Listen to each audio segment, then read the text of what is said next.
Hello दोस्तों, कैसे हैं आप सब। उम्मीद है स्वस्थ होंगे। दोस्तों, आज की इस वीडियो में कुछ नए क्वेश्चन आपको ईवीएस के देखने को मिलेंगे, कुछ रिवीजन के भी होंगे और जो बार बार रिपीट होते हैं वह भी क्वेश्चन आपको यहाँ पर देखने को मिलेगा।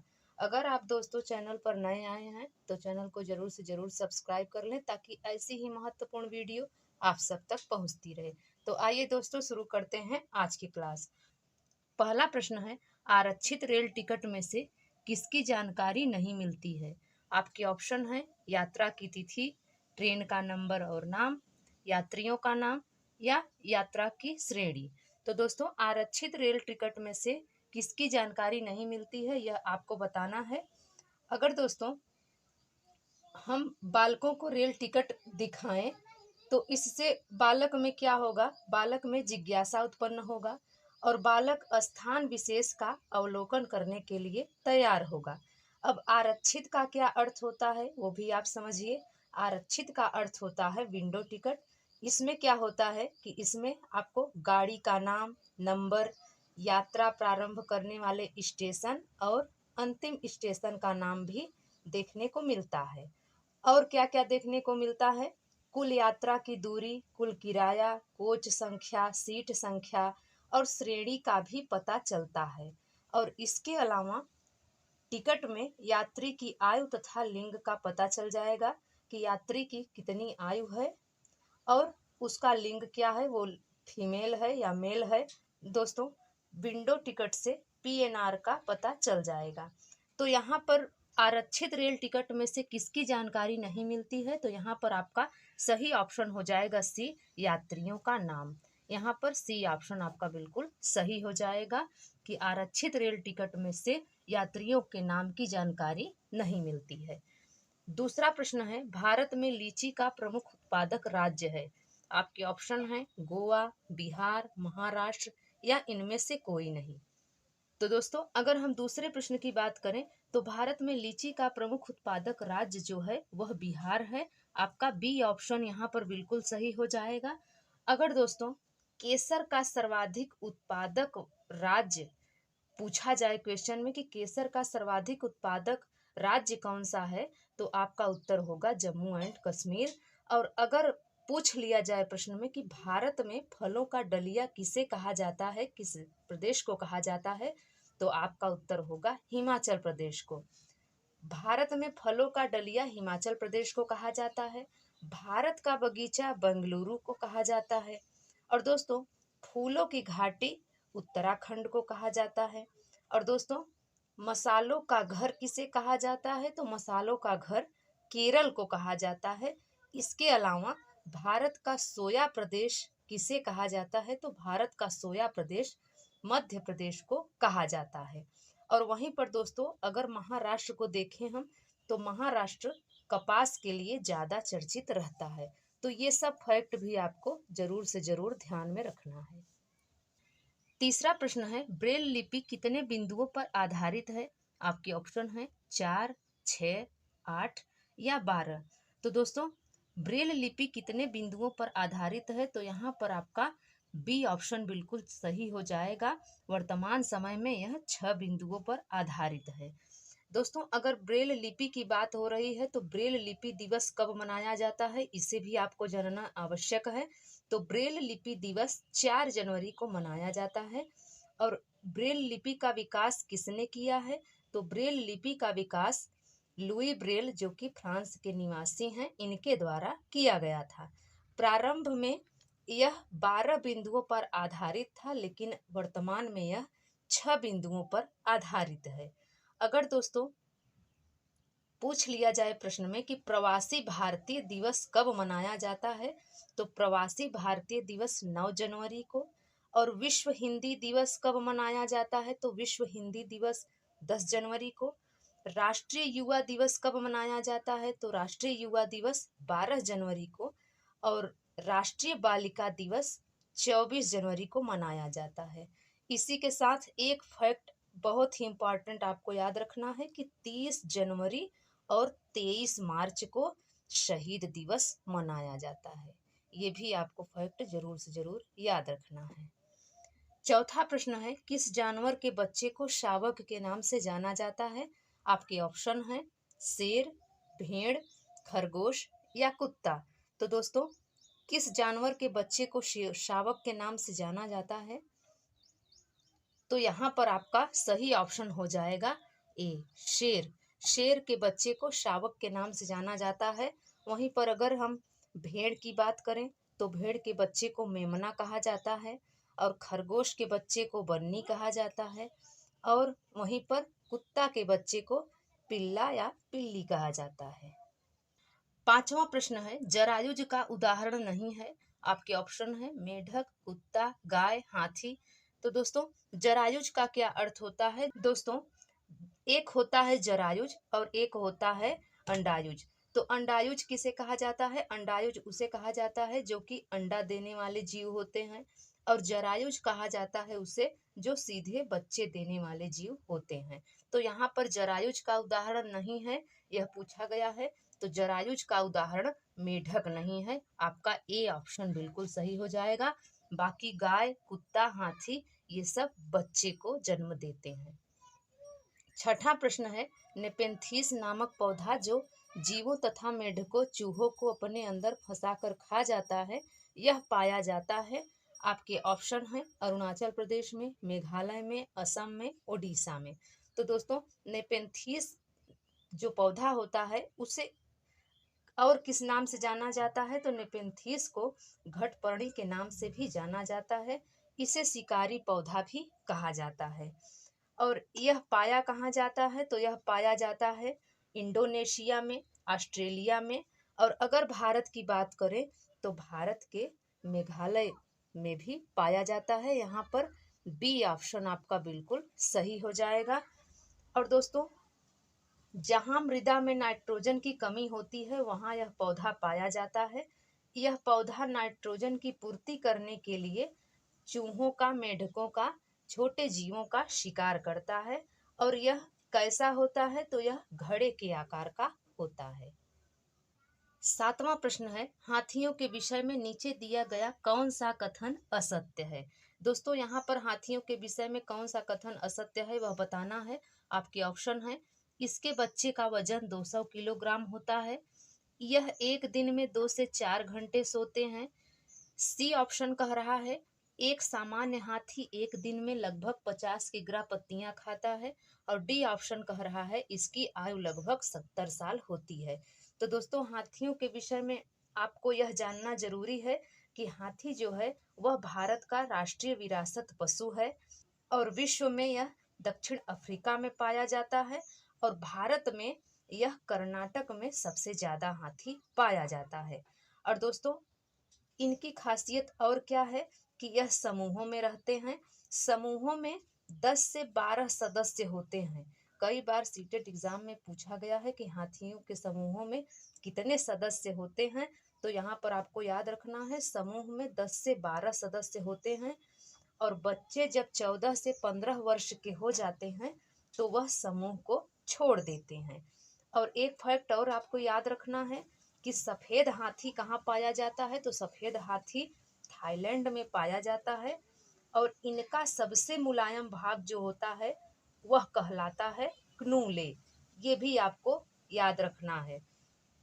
तो दोस्तों यहाँ पर 7वें प्रश्न का उत्तर हो जाएगा सी कि एक सामान्य हाथी एक दिन में लगभग 50 किग्रा पत्तियां खाता है, यही बात असत्य है। यहाँ पर सी ऑप्शन आपका बिल्कुल सही हो जाएगा। दोस्तों यहाँ पर हाथी एक दिन में 50 किग्रा पत्तियां नहीं बल्कि यहाँ पर वह 100 किग्रा पत्तियों को खाता है। 8वां प्रश्न है निम्न में से शीत निद्रा जीव नहीं है। आपके ऑप्शन है सांप, बिच्छू, भालू, खरगोश। तो दोस्तों शीत निद्रा जीव का अर्थ क्या होता है? शीत निद्रा जीव का अर्थ ये होता है कि जो जीव ठंडियों में सरवाइव नहीं कर पाते हैं, कहीं विलुप्त से हो जाते हैं। तो यहाँ पर दोस्तों शीत निद्रा जीव जो नहीं है वह है खरगोश। आपका डी ऑप्शन यहाँ पर बिल्कुल सही हो जाएगा। वहीं पर 9वां प्रश्न क्या कह रहा है आइए देखते हैं। 9वां प्रश्न कह रहा है बांस या लकड़ी के घर की विशेषता नहीं है। बांस या लकड़ी के घर की विशेषता नहीं है यह आपको बताना है। ऑप्शन क्या दिया गया है? ऑप्शन ये दिया गया है कि ये अत्यधिक बारिश वाले इलाके में बनाए जाते हैं, बी ऑप्शन कह रहा है जमीन से 8 से 10 फीट ऊंचे होते हैं। सी कह रहा है ये भारत के असम जैसे राज्यों में पाए जाते हैं। डी कह रहा है उपर्युक्त सभी। तो दोस्तों यहाँ पर 9वां प्रश्न का उत्तर क्या हो जाएगा? बांस या लकड़ी के घर की विशेषता नहीं है, तो इसका उत्तर हो जाएगा आपका बी ऑप्शन कि यह जमीन से 8 से 10 फीट ऊंचे होते हैं। यह बांस या लकड़ी के घर की विशेषता नहीं होती है। यहाँ पर बी ऑप्शन आपका बिल्कुल सही हो जाएगा। दोस्तों, जहां पर बारिश ज्यादा होती है वहां पर बांस या लकड़ी के घर बनाए जाते हैं, और यह बनाए कहाँ जाते हैं? तो ये असम जैसे राज्यों में बनाए जाते हैं। बांस व लकड़ी के खंभों पर 10 से 12 फीट की ऊंचाई पर यह घर बनाया जाता है। और यहाँ ऑप्शन में आपका दिया हुआ है 8 से 10, इसलिए यही ऑप्शन आपका बिल्कुल गलत हो जाएगा कि लकड़ी या बांस के घर की विशेषता नहीं है। तो यही आपका बी ऑप्शन यहाँ पर सही होगा। 10वां प्रश्न है स्वच्छ भारत अभियान कब प्रारंभ किया गया था? आपके ऑप्शन है 2 अक्टूबर 2012, 2 अक्टूबर 2014, 2 अक्टूबर 2016 या 2 अक्टूबर 2018। दोस्तों, अगर स्वच्छ भारत अभियान की बात करें कि यह कब प्रारंभ किया गया था, तो यह किया गया था 2 अक्टूबर 2014 में। आपका बी ऑप्शन यहाँ पर बिल्कुल सही हो जाएगा। 2 अक्टूबर को गांधी जयंती मनाया जाता है। और दोस्तों, 2 अक्टूबर 2007 को अहिंसा दिवस नामित कर दिया गया था, यह भी आपको फैक्ट याद रखना है। और 2 अक्टूबर 2014 को स्वच्छता दिवस नामित कर दिया गया था। और किसके द्वारा किया गया था? तो यह किया गया था नरेंद्र मोदी जी के द्वारा। तो यह फैक्ट भी आपको याद रखना है। 11वां प्रश्न है यदि आप रेलगाड़ी द्वारा अहमदाबाद गुजरात जाएं तो स्टेशन पर खाने की कौन सी सामग्री अधिकांशतः मिलेगी? आपके ऑप्शन है ढोकला, छोले भटूरे, इडली चटनी या पूरी साग। दोस्तों, अगर आप अहमदाबाद जा रहे हैं गुजरात, तो वहां पर स्टेशन पर कौन सी खाने की सामग्री आपको अधिकतर देखने को मिलेगी? तो यहाँ पर आपका ए ऑप्शन बिल्कुल सही हो जाएगा, ढोकला। अब दोस्तों, गुजरात में ढोकला फेमस है। और अगर केरल की बात करें तो केरल में अवियल और टैपियोका अधिक प्रसिद्ध है। और एमपी में अगर हम जाएं तो एमपी में क्या प्रसिद्ध है? एमपी में भुट्टे की खीर प्रसिद्ध है। और वहीं पर अगर पंजाब की बात करें तो पंजाब में मक्के की रोटी और साग प्रसिद्ध है। और अगर वहीं पर गोवा की बात करें तो गोवा में नारियल तेल में बनी मछली बहुत अधिक पसंद किया जाता है, वहाँ की फेमस डिश है। और वहीं पर गुजरात की बात करें तो गुजरात में लेमन राइस ढोकला प्रसिद्ध है। और दोस्तों, अगर नागालैंड की बात करें तो नागालैंड में बांस के कोपल और मोमोज प्रसिद्ध हैं। तो ये सभी फैक्ट आपको याद रखना है। 12वां प्रश्न है निम्न में से भोजन बनाने का कौन सा तरीका अच्छा है? आपके ऑप्शन है सब्जियों को अच्छी तरह से धोना और काटना, सब्जियों को काटना फिर चलते पानी में धोना, सब्जियों को काटने से तथा पकाने से पहले धूप में रखना, बैक्टीरिया नष्ट करने हेतु गहरे तलते हुए पकाना। तो दोस्तों, यहाँ पर भोजन बनाने का सबसे अच्छा तरीका जो है वो है ऑप्शन ए, सब्जियों को अच्छी तरह से धोना और उसके बाद काटना। यहाँ पर ए ऑप्शन आपका बिल्कुल सही हो जाएगा। और दोस्तों, अगर हम दूसरे ऑप्शन की बात करें कि सब्जियों को काटना और फिर चलते पानी में धोना, तो क्या हम टमाटर को और भिंडी को काट कर धो सकते हैं? या सी ऑप्शन को देखें, सब्जियों को काटने से पहले या पकाने से पहले धूप में रखना, क्या हम हरी धनिया को और पालक को धूप में रख सकते हैं क्या? और अगर वहीं पर डी ऑप्शन को देखें तो बैक्टीरिया नष्ट करने के लिए गहरे तलते हुए पकाना, तो अगर हम ज़्यादा पका देंगे तो उसकी सारी पौष्टिक तत्व खत्म हो जाएगी। यहाँ पर आपका ए ऑप्शन बिल्कुल सही हो जाएगा, सब्जियों को अच्छी तरह से धोना और फिर काटना। 13वां प्रश्न है चित्रकाठी चित्रकारी के विषय में कौन सा कथन असत्य है? आपके ऑप्शन है यह चित्रकारी बिहार राज्य में की जाती है, बी ऑप्शन कह रहा है हाथ से बने कागज पर कहानी को चित्रों के रूप में प्रस्तुत किया जाता है, सी ऑप्शन कह रहा है इनमें प्राकृतिक रंगों का प्रयोग किया जाता है, डी ऑप्शन कह रहा है इनमें से कोई नहीं। तो दोस्तों अगर चित्रकाठी चित्रकारी के विषय में कौन सा कथन असत्य नहीं है यह बताना है, तो यहाँ पर ए ऑप्शन आपका बिल्कुल सही हो जाएगा कि यह चित्रकारी बिहार राज्य में की जाती है। यही ए ऑप्शन आपका बिल्कुल सही हो जाएगा। दोस्तों चित्रकाठी चित्रकारी जो किया जाता है वह किया जाता है महाराष्ट्र में। और अगर वहीं पर बिहार की अगर हम बात करें तो बिहार में मधुबनी प्रसिद्ध है। 14वां प्रश्न है, सूर्यमणि जंगल की साहसी बेटी कहानी में सत्य कथन की पहचान करें। आपके ऑप्शन है, ये झारखंड की रहने वाली आदिवासी महिला हैं, इनके गांव के लोग कुडुख भाषा बोलते हैं, झारखंड जंगल बचाओ आंदोलन से भी जुड़ी हुई हैं, या फिर उपर्युक्त सभी। अगर दोस्तों हम सूर्यमणि की बात करें तो सूर्यमणि पहली बीए पास महिला हैं और ये झारखंड की रहने वाली आदिवासी महिला हैं और इनके गांव के लोग कुडुख भाषा बोलते हैं और ये झारखंड जंगल बचाओ आंदोलन में भी शामिल थी। तो इसलिए यहाँ पर डी ऑप्शन आपका बिल्कुल सही हो जाएगा, उपर्युक्त सभी। 15वां प्रश्न है, लिंग हु फेन कहाँ के लोग बड़े शौक से खाते हैं।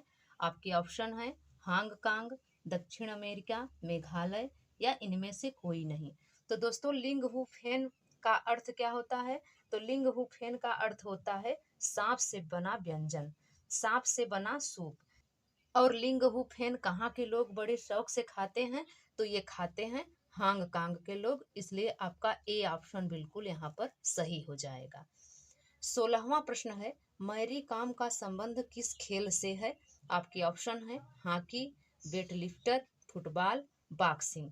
तो दोस्तों मैरी कॉम का संबंध किस खेल से है, तो इनका संबंध है बॉक्सिंग से। यहाँ पर डी ऑप्शन बिल्कुल सही हो जाएगा, ये मुक्केबाज हैं। और वहीं पर दोस्तों अगर वेट लिफ्टर की बात करें, 130 किग्रा से अधिक वजन उठाने वाली जो वेट लिफ्टर हैं वो हैं कर्णम मल्लेश्वरी। 17वां प्रश्न है, जल में कैडमियम धातु मिलने से कौन सा रोग होता है। आपके ऑप्शन है मिनी माता, इटाई इटाई, पेचिस या उपर्युक्त सभी। अगर दोस्तों जल में कैडमियम धातु मिला होता है तो उसका सेवन करने से इटाई इटाई रोग होता है। यहाँ पर बी ऑप्शन आपका बिल्कुल सही हो जाएगा। वहीं पर दोस्तों अगर पारा युक्त जल का सेवन किया जाता है तो पारा युक्त जल के सेवन से जो होता है वह होता है मिनी माता रोग। तो ये आपको फैक्ट याद रखना है। आज के लिए दोस्तों बस इतना ही। आपको यह वीडियो कैसी लगी आप कमेंट्स में ज़रूर बताएं। अगर यह वीडियो आपको अच्छी लगी हो तो लाइक शेयर ज़रूर किया करें।